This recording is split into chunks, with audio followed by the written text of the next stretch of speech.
But first tonight, the brother of someone killed in a deadly fire says the killer should stay in prison. Good evening, I'm Chad Silber. And I'm Sydney Moore. The state parole board is considering whether to free Janet Danahey. She set fire to the Campus Walk apartments in Greensboro 20 years ago, killing 4 people. As Danahey was sentenced to life in prison, but 2 governors have shortened that sentence. WFMY News 2's Grace Holland found out why a potential release is something many family members never expected.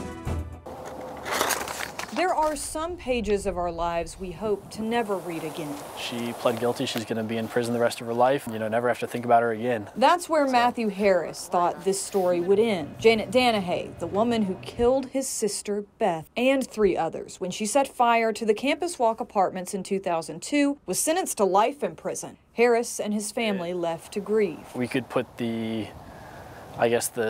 traumatic parts of it and details away and continue forward with, the better thoughts, the better memories. In the years since her death, he served as a volunteer firefighter and a Raleigh police officer. Now he's a pilot, never thinking about the woman responsible for his sister's death until about 10 years ago, when Janet Danahey first petitioned for clemency. She shouldn't be something we ever have to worry about, and lo and behold, couldn't even do 10 years in prison before saying, I want out. Her parole eligibility was set to begin in 2029, so Harris and others thought they had years to prepare for parole hearings. Last month, Governor Roy Cooper granted her parole eligibility to begin this year. Where's this urgency coming from? Why the need to have her seek freedom?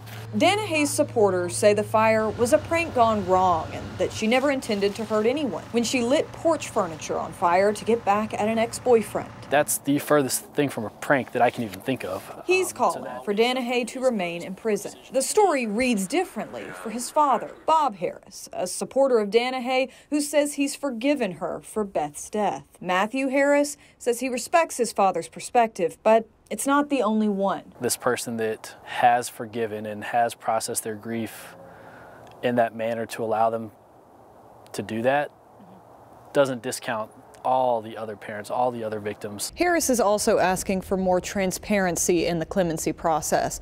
The governor's office says clemency documents are confidential. We've asked Danahey's attorney for a copy of her clemency filing and are waiting to hear back.